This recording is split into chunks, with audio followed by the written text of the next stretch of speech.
The chicken comes in a cardboard box that smells faintly of straw and gasoline. Samuel Carter sets it down on the cracked kitchen linoleum and listens to the wind worry the loose tin of his roof. The bird is calm, too calm, its pale comb bobbing as it studies him with a yellow eye that looks almost human in its patience. He tells himself this is what luck sounds like, the soft rustle of feathers, the tiny regular taps of beak on cardboard. Out here, luck rarely knocks twice. It clucks. Night settles hard over the fields. Coyotes needle the distance. The box rides in the front seat of his pickup as he idles to the house and carries it up the steps that complain under his weight.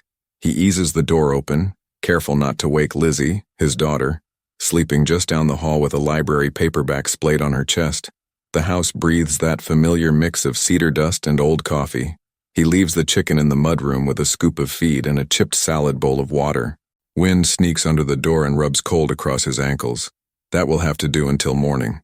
He sleeps with his window cracked and dreams of white shells. He dreams of the granary humming like a hive. He dreams of footsteps on the porch, tiny, urgent, too many for one bird. At dawn, he wakes to a sound like rain that never hits the roof. It is soft, intermittent, a whisper of something tapping wood. He pulls on his jeans, still stiff with yesterday's dust, and steps into air that smells of damp earth and the mineral tang of dew. A thin blue rag of sky hangs over the eastern fence line.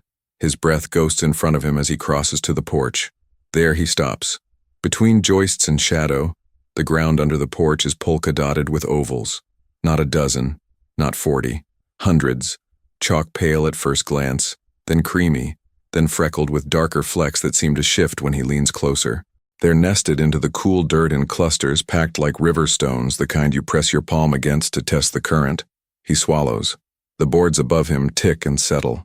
Something inside one of the shells twitches as if a dream is rolling over. Eggs, he breathes, but the word is too small for the sight.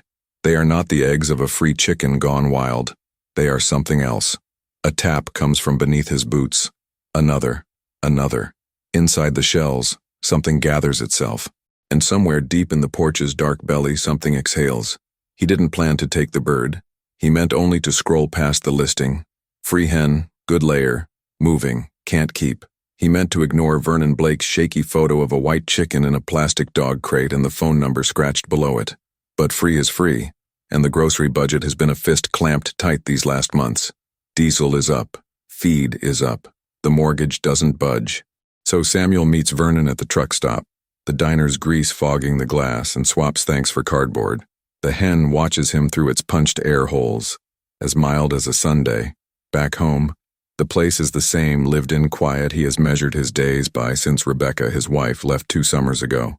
A coffee cup ring on oak, a stovetop with a stubborn scorch, the photo of a trout he and Lizzie caught before the river got stingy. He sets the box down.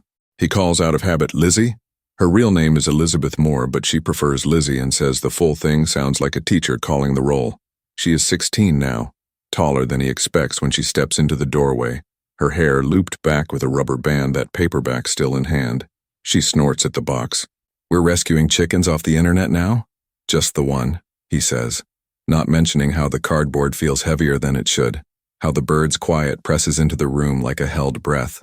"She'll lay. We can use the eggs.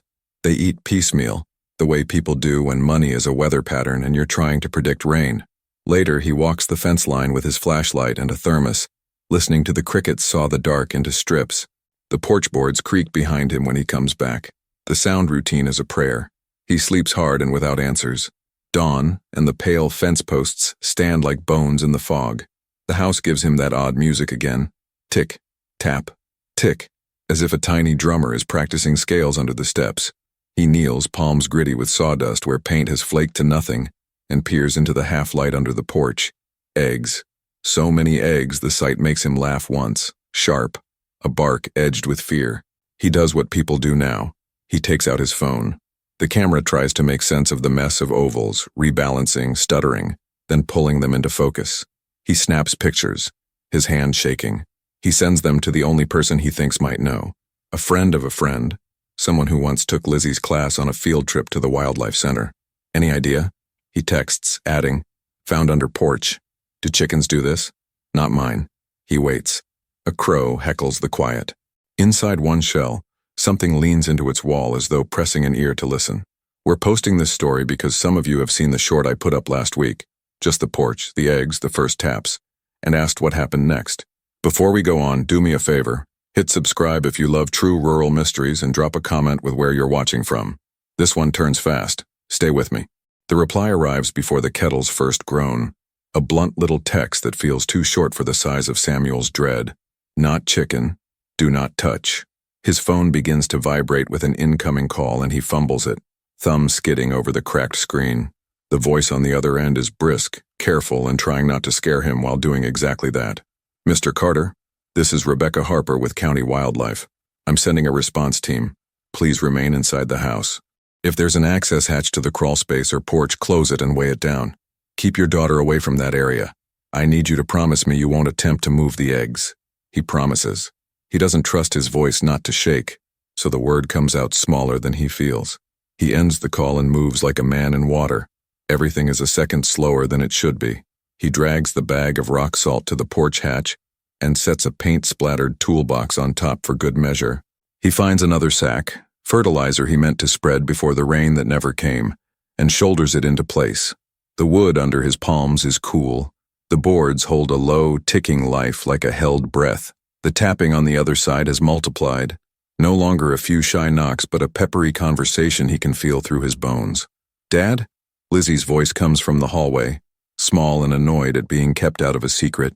She's got his old flannel wrapped around her shoulders and sleep sitting heavy in one eye. What's going on? You're blocking the door like someone's going to crawl out of there.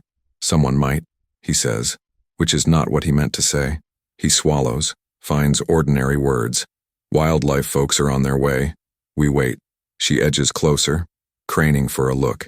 He puts an arm out, a soft bar across the doorway. No closer. He makes it sound like a rule she knows, the kind households lean on. No shoes on the rug, no food in the truck, no sticking your hand under a porch when the world is making odd noises. Through the floorboards, the tapping shifts and stutters, then runs in flurries like hail that doesn't know what roof to favor. It is impossible to tell how many. It is impossible to think of the underside of the house, the place of old rakes, cool clay, spider-webbed quiet, as anything other than crowded. In his mind he sees an aerial view of the crawl space, the joists throwing shadows like prison bars, the dirt polka-dotted with ovals so densely that the ground itself has become a kind of patient egg. A distant rumble resolves into tires on gravel. The wildlife truck turns into the drive with lights flashing but the siren quiet, as if noise might make this worse. A second truck follows. Two techs climb out already half-suited, Tyvek rustling, booties over boots, the faint snap of nitrile gloves. Rebecca is smaller than he expected from her voice, but she fills the space in a way that makes people obey. She clips her ID to her collar, shakes his hand without taking off her glove, and walks straight to the porch with a long-handled mirror and a flashlight whose beam looks surgical in the morning gloom. Talk to me, she says, kneeling at the skirt, where a slat has fallen out over the winter. She angles the mirror and the light into the dark like she's trying to teach it to speak. I found them at dawn, Samuel says, hearing how weak that sentence is for everything it holds. Hundreds, maybe more. They look not like chicken eggs, creamy, speckled. They're moving. His throat tightens on the last word. Okay. Rebecca breathes out through her nose in a way that resets the room. She adjusts the mirror, tilting it to build a mosaic of glimpses, a cluster of eggs pressed together like river stones in a slow current, a hairline crack spidering across a shell and then stopping like it changed its mind, a sudden, unmistakable twitch from inside. You did the right thing, she says, because that's part of her job too. We're going to set a perimeter. We're going to get eyes everywhere we need them. We're going to go slow. What are they? Lizzie asks, trying to sound casual and landing on breathless. Like garter snakes? Or those black racers we see by the irrigation canal? Let's not guess until we test, Rebecca says, but her eyes give away that she's already guessing. Could be a non-native species, the clustering, the shell texture. She stops herself. First, containment. She barks a sequence of orders that sound like choreography. Cones, tape, vent seals, negative pressure fan at the tent. It happens faster than Samuel expects. Like these people practice for exactly this. A white pop-up tent goes up by the truck with the efficient snap of fiberglass poles. A folding table sprouts labels, Sharpies, vials, a laptop. A generator coughs awake and makes the air smell like a late summer fair. One tech lays out clear plastic tubes with screw caps. Humane capture devices that look ridiculous until you imagine their purpose. Another opens a hard case of hooks and tongs that glint in the cold light. Rebecca slides a gloved hand under the loosened skirt board, resting her wrist on the dirt to steady the mirror, and whispers like she's in church. Okay, we've got pipping on at least a dozen here. That one's fully... Wait. She leans closer, and the beam catches a slit opening in a shell, a wet pulse against white, a tongue, a thin, forked ribbon, testing air. The head that follows is triangular, ghost pale, its eyes not the red of classic albino, but a milky depth that makes the pupils look like dark seeds. The skin pattern is there and not there at once, a suggestion of banding like chalk dust over linen, turning the animal into a trick of light. Not local, Rebecca says very softly now. Everyone back 2 steps. Samuel feels Lizzie's fingers hook his belt loop and hold. He leans down without looking away from the gap and whispers, "Behind me." In the mirror, the hatchling lifts its head, tasting, the motion already deliberate in the way of things that know exactly what they are. Another shell size open, another pale head. The dirt under the porch chisels itself into fresher holes as something beneath shifts. "What kind of snakes hatch pale?" Lizzie whispers. Her voice has lost the performative sarcasm of teenagers and found the whisper people use when the room might overhear. Is that bad? Not all pale snakes are dangerous, Rebecca says, because accuracy matters. Some are leucistic, lack pigment, but that doesn't tell us species. She glances at Samuel. We're going to assume venom until proven otherwise. That way we won't be surprised. The phrase, assume venom, lands like a weight on the table, quiet and absolute. It rearranges the morning. Suddenly the coolness under the boards isn't a relief anymore, but an ally to something that does not belong here. Samuel pictures the floor plan of the house the way he would if a storm were coming. The mudroom with its too-low window, the vent that opens behind the washing machine, the little gap where the porch meets the skirt and mice sometimes find their luck. He sees all the doors he never thought of as doors. Rebecca speaks into the radio on her shoulder. Harper to base. Confirm probable exotic. Request herpetology consult. Quarantine protocol for residential structure. Single family. 2 occupants. No pets. She pauses, then adds, correction. 1 chicken. Contain if possible. She listens. Nods. Copy. The next minutes stretch and crowd at the same time. Under the porch, the tapping accelerates. Slow, then a rush, then little rest intervals like the eggs themselves need to breathe between efforts. The dirt takes on a restless life, dimples dropping and lifting as bodies shift beneath the thin shells. A shell near the gap peels like wet paper, membrane shining. 1 pale snake slides free, its body thin as a shoelace, its first motion a zig that looks like a question mark being written across the world. Another follows it, and another, a small tangle that makes the dark seem busier than there is room for. Leucistic morphs. One of the techs murmurs without thinking, the way people label birds on a feeder even when no one's asked. Eyes aren't red, not albinism. Could be. She bites the rest off, looks at Rebecca. We'll know soon, Rebecca says, which is true and not enough. She shines her light across the line of joists, counting quietly. Okay, new plan. We seal the interior vents first to protect the living space. We set traps along the foundation. We'll work the perimeter before we go under. Warren, she jerks her chin toward a handler whose arms look like he lifts old furniture for fun and whose face looks like he won't take chances. Mirror for entry. We go slow. Minimal disturbance. We do not drive them deeper. She turns to Samuel and Lizzie. I know it's your home. For now, we need you on the lawn, behind that sawhorse line. Keep each other in sight. If you see anything you didn't expect to see, call out. Don't try to catch it. She softens a fraction. You're doing everything right. On the way out, Samuel pauses at the mudroom where Mina, the free hen that started as a joke of luck and has become a paper-thin membrane between ordinary and strange, clicks her beak at him. The bird tilts her head, calm as rain. He resists the urge to scoop her up and tuck her under his arm like a football. Back soon, he lies. The yard is suddenly a set. Cones, tape, the white tent, a drone of generator, a low thrum of radios, a chorus of tech voices clipped short on purpose. Neighbors begin to ghost by at the edge of the property like deer, attracted by the shape of caution tape, phones held at stomach level like they could pretend they aren't filming. Rebecca intercepts too, speaks without raising her voice, and somehow the men stumble backward and remember something they need to do elsewhere. Under the porch, more shells give. The sound finds a rhythm that Samuel cannot unhear, a soft cracking that might as well be inside his own chest. When he closes his eyes, he sees the mirror's tame window into the dark, the pale little heads tasting a world they never should have met, the dirt's small sigh as it gives shape to too many new bodies. He opens his eyes and the house looks back at him with dumb windows. A second wildlife vehicle arrives with a portable air scrubber and a bin of foam cans that expand into a chemical cloud and then harden to something like memory. A woman unloads a tote of field guides and notebooks that no one will have time to read. Samuel knows busy when he sees it. Busy is what you do when waiting would make the fear float up out of your bones and into the space above your head. Only after the first wave of work clicks into place does the scene take a breath and reveal its quiet center. A small gap in the porch skirt, a triangle of shadow, and a motion inside that is as old as dirt. The strange occurrence, it turns out, is not a single event but a long unfolding. One delicate push, then another, then a pattern, one phone call, then a truck, then a plastic tube, one family, then a crew, then a county. The world has changed shape under Samuel's house, and it will take the rest of the day for everyone to notice all the ways that's true. By mid-morning, the property looks like a temporary science city.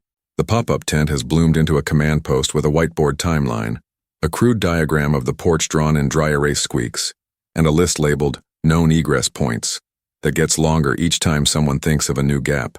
The generator's drone settles into the background the way highway noise does when you live close enough to call it constant. A young deputy named Haynes strings perimeter tape with the tenderness of someone hanging Christmas lights, checking the angle of each loop as if neatness could persuade danger to behave. Why quarantine? A neighbor asks no one and everyone. He's parked his pickup too close to the ditch and is now pretending to check his tires while obviously trying to listen.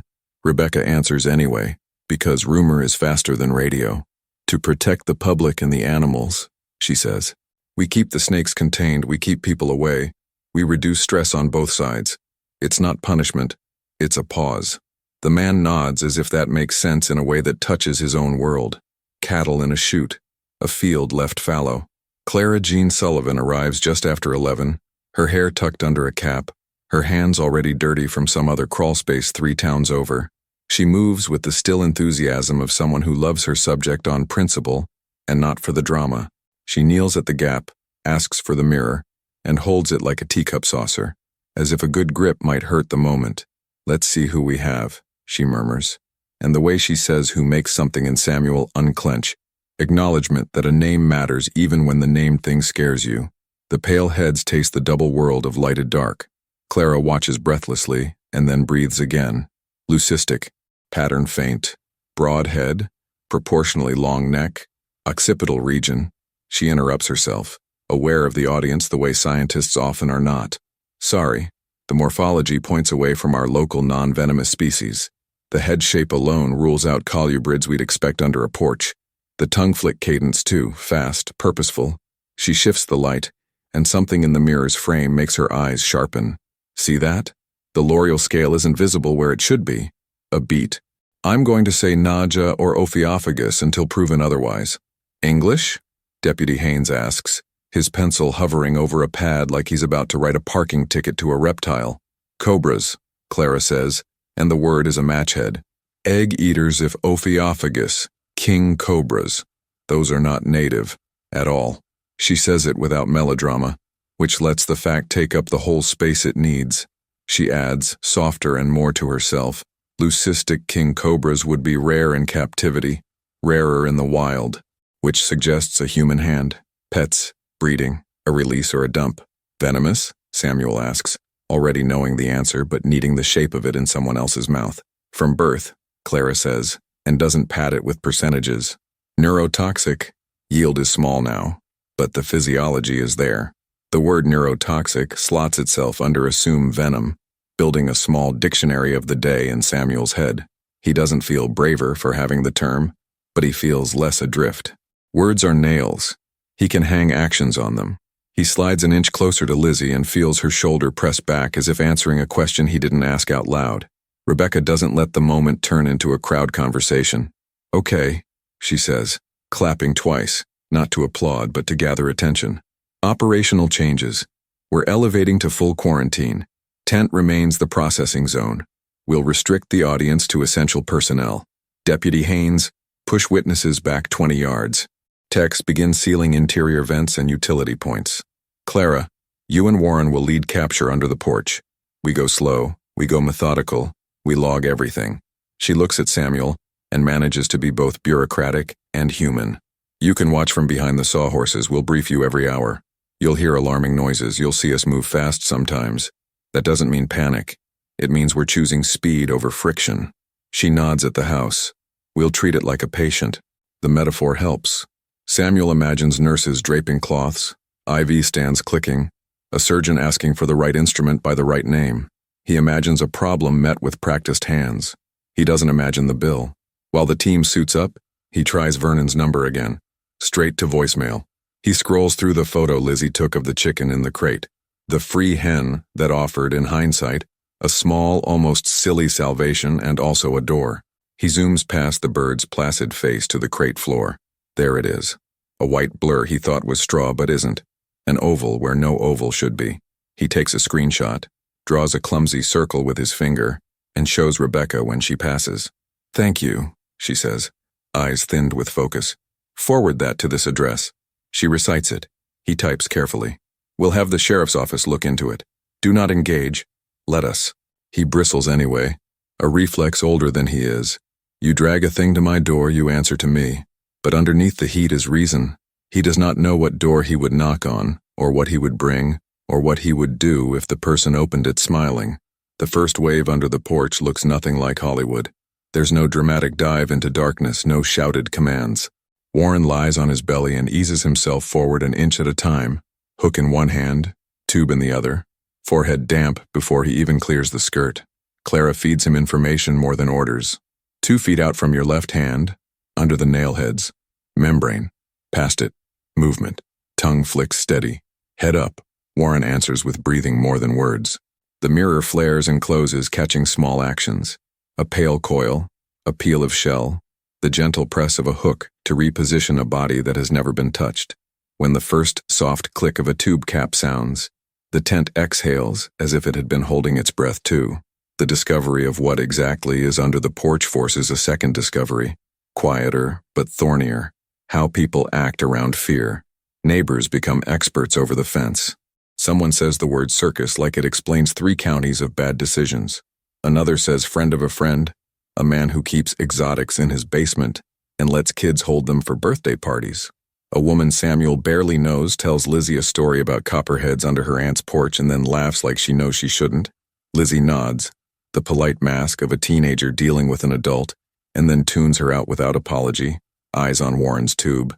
At noon, Rebecca calls a pause and insists the crew hydrate like they are made of logic. She walks Samuel and Lizzie through the plan taped to the whiteboard.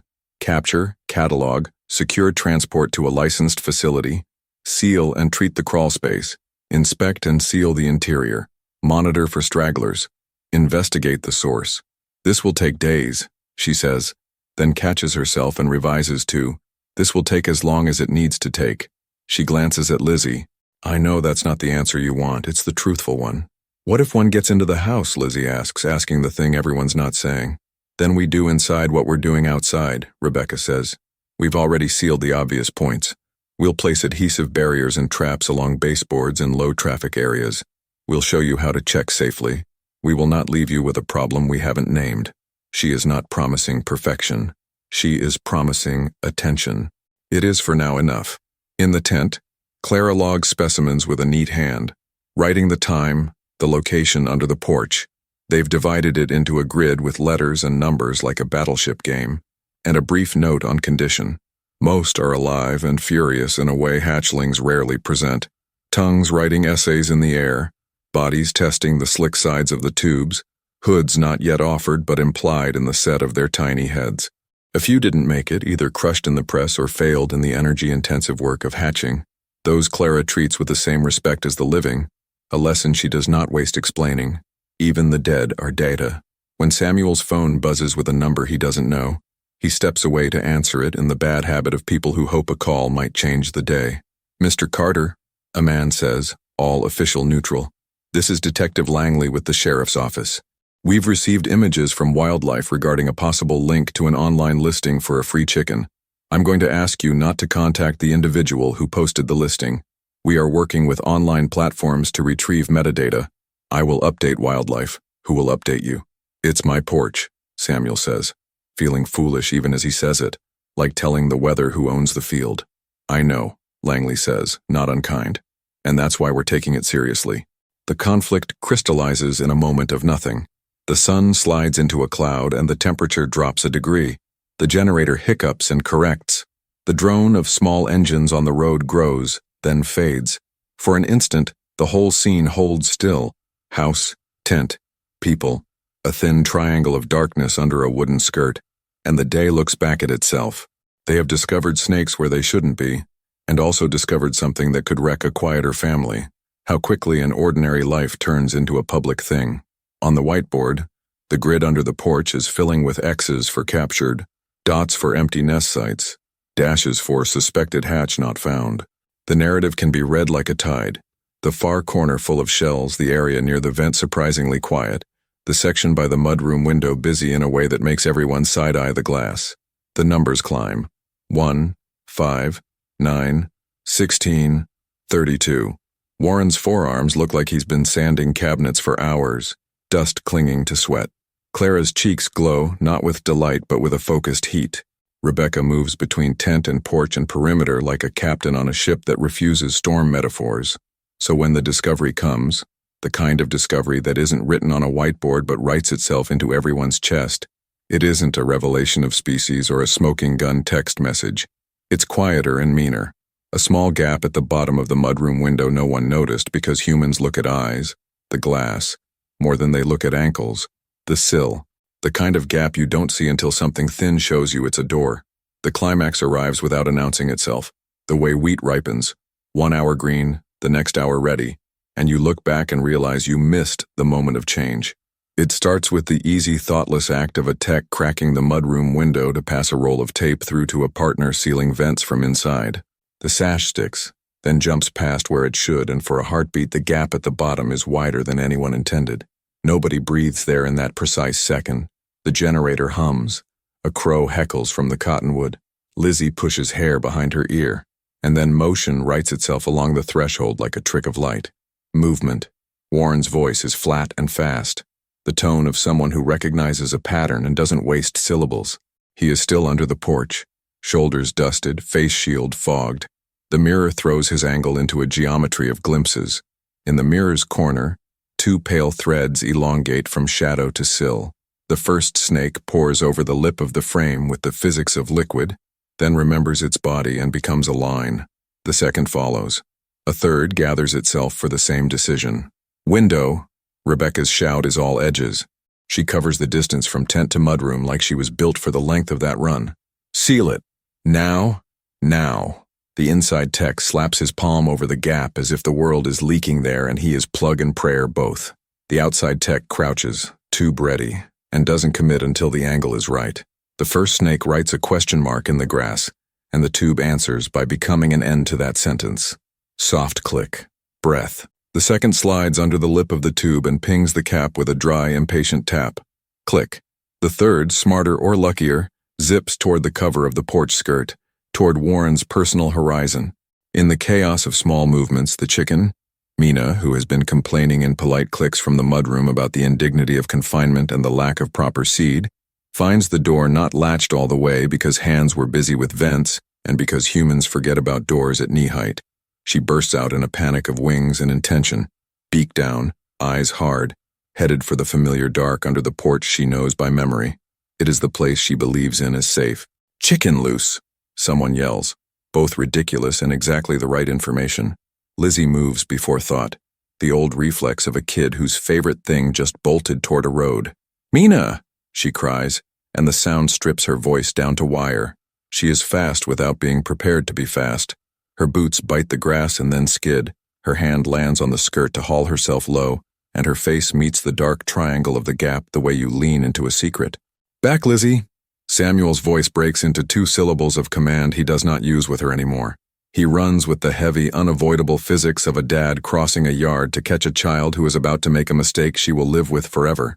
The step takes his weight and tilts, an old board saying it has served enough days. Under the porch is not a place anymore but a situation. Shells flattened like spent balloons, pale bodies scribbling over one another, dirt scuffed to something like handwriting. Warren's hook flashes and is gone, a punctuation mark in the dark. Lizzie's hand reaches toward the shape of a hen moving toward safety that doesn't exist. The air between hand and bird is a small stage on which the day has placed too many actors. The first strike is not the slash people imagine. It is a pop and a blur, a line that appears and vanishes, a pale arrow aimed at the complication of fingers. It hits the space where skin was a breath earlier and meets nothing. Warren's tube is there instead, cap open, his other hand a hooked refusal. The snake pours into the cylinder with the indignant energy of a sentence cut off mid-word. Click. "Move," Warren says. And he means everyone. He is calm the way carpenters are calm when the beam needs to sit, and it will sit, because the angle says so. Samuel reaches Lizzie, gets a grip on flannel and elbow, and hauls. Her heel skates a bright, raw line in the dirt.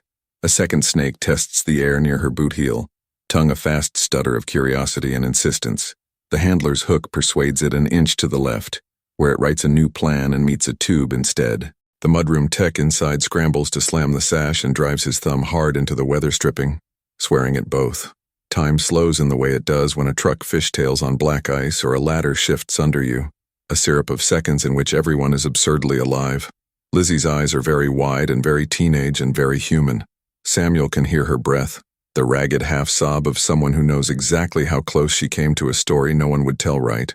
Mina laughs a chicken laugh from somewhere safer than she was a moment ago, having zigged exactly when the world zagged. Warren's forearms are a mural of dust and old scars, his hands doing math no one taught in school. Rebecca's radio spits 3 clipped sentences that translate to keep it contained, keep it calm, keep it moving. And then the world returns to normal speed and it's just labor. Bodies doing what they were trained to do, which is get a job done. The gumbo of panic settles into action again. The window gap is sealed with an ugly, efficient line of expanding foam that grows like a science experiment and then scabs over. Adhesive mats go down along the sill and at the base of the porch skirt where the earth dips. Non-lethal barriers that stop motion and start decision-making. The techs work the yard in an outward spiral, eyes low, tubes ready, every footfall deliberate like they're walking through a story someone else is writing a bad ending for. "Count," Rebecca calls, not looking up from her side of the work. "Give me the count." Numbers return from different corners. 2 at C3, 1 at B1, negative at the vent, shells heavy at A4.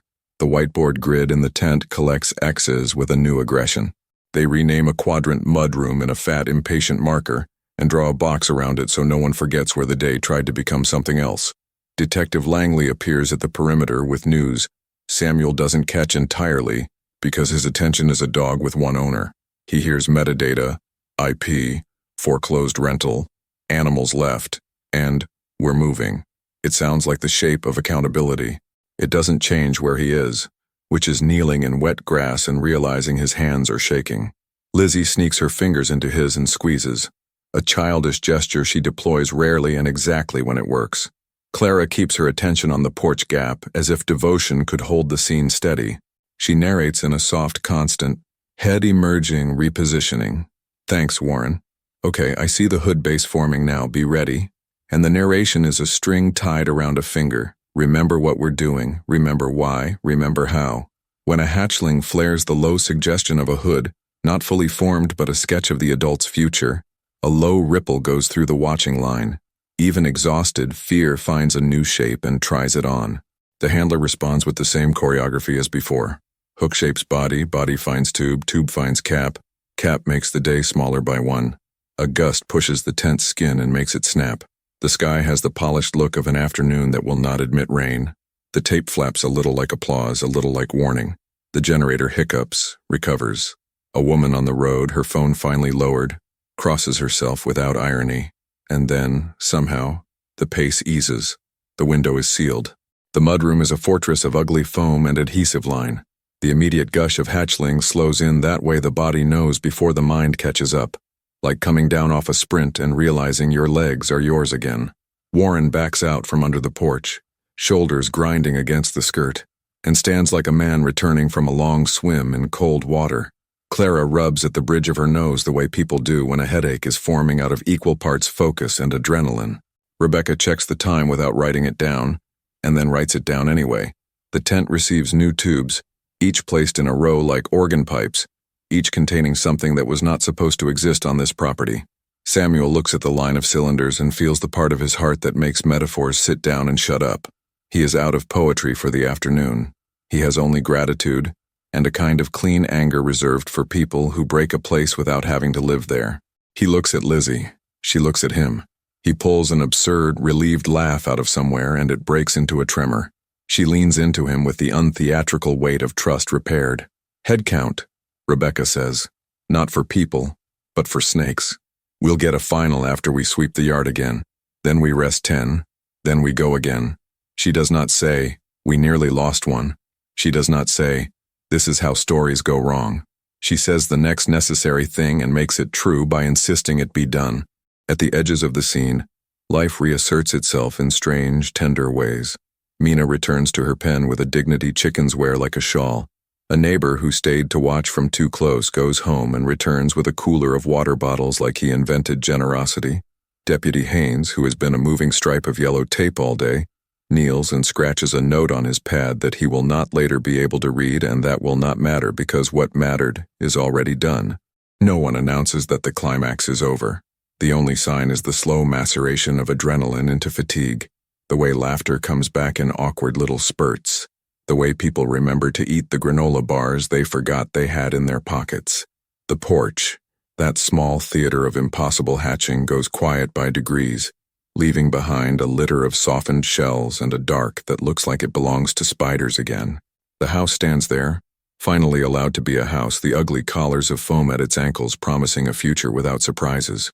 For a while, what remains is the work of finishing and the work of living with what was almost. The whiteboard grid fills up toward full.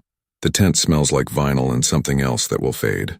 The tubes line themselves into a neat accounting and, for all their menace, look almost like an art project. Pale ribbons preserved in their short first story, labeled, logged, contained. When Rebecca finally nods to Samuel, a small dip of her chin that says, "We'll talk now," he realizes he has been braced against the sawhorse so hard the edge has left a red bar across his thigh. He and Lizzie walk toward her, and the ground feels trustworthy under their feet. The climax didn't change the shape of the land. It changed the shape of the people on it. That is plenty for one day. By nightfall, the porch is quiet. The dirt is a quilt of shell skins and damp impressions that will dry to nothing by morning. On a table under the tent, 203 clear cylinders line up like organ pipes, each with a pale ribbon coiled inside, each capped, each marked with a location and a time. A few are empty with smudges on the inside where panic has painted itself. Those set the room on edge. Searchlights comb the grass. Sticky traps ring the foundation. The yard bristles with a vigilance that doesn't blink. 3 days, Rebecca says. Maybe 4. We'll have this place clean. She looks at Samuel and Lizzie and the house that has learned a new version of quiet. We'll treat, we'll seal. We'll show you where to check and we'll check with you. Clara taps a pen against her clipboard but doesn't write. One of the largest residential breeding sites I've ever seen, she admits, and the remark doesn't feel like a headline, but like a note she'll add to a book that takes decades to finish. We'll trace it, she adds softer. We'll find who brought this here. They do. A week later, deputies open a shed behind a foreclosed rental and find terrariums with their heat lamps still warm from the last light bill, feeders gone feral in the yard, and a ledger with names that didn't expect to be lasts. Vernon is one of them. He says he only took the hen. He says he didn't know what came with it. The law decides what belongs to whom. After the state sprays and seals and signs off, the house exhales. The porch boards stop ticking at night. Samuel replaces 3 of them anyway because some lessons you hold in your hands. He pulls foam into the seams until they look ridiculous. He checks the crawl space so often he starts to dream in beams and dust. Mina returns on the 2nd day, across the yard like nothing has happened. A scratch in her step, a burr in her feathers, and a world's worth of story in her little head. Lizzie laughs so hard she cries, and so quietly the sound is for them alone.